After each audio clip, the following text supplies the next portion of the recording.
Pinag-aaralan ng AFP na mag-recruit ng mga mangingisda bilang reservists na magbabantay sa West Philippine Sea. Pantapat yan sa mga fishing militia roon na karamihan ay kontrolado ng Chinese Coast Guard. Nakatutok si Chino Gaston. Nang harangin ng mga barko ng China ang mga resupply ships at mga escort na barko ng Philippine Coast Guard papuntang Ayungin, kasama nilang naglayag ang mga barko ng Philippine Navy.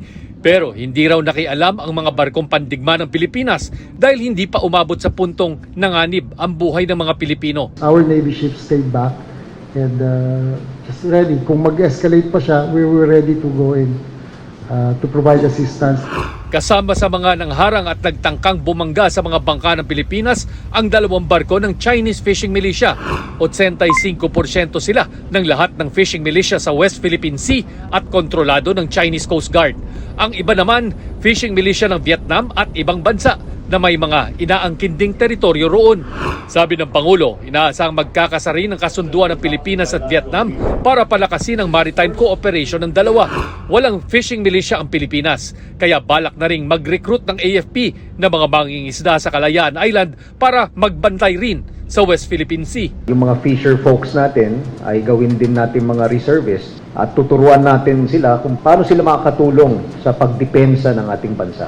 Payag naman ang mga grupo ng mangingisda na mag-ambag sa pagtaguyod ng soberenya ng bansa, pero sa kondisyong hindi sila pagbibit-bitin ng armas. Kung magbibigay lang kami ng mga expat report, okay yun, maganda rin yun, makakatulong kami sa kanila. Kung may mga armas, hindi po kami papayag sir kasi baka mas lalo pang mga kasama namin na mangingisda.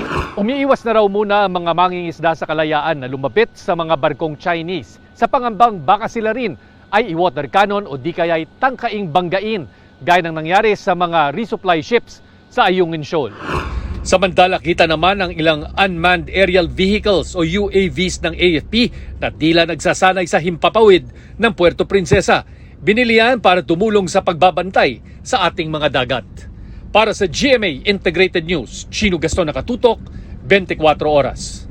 Mga kapuso, kasama nyo kami 24 oras. Mag-subscribe sa GMA Integrated News sa YouTube. Sa mga kapuso abroad, bisitahin ang GMA Pinoy TV at www.gmanews.tv.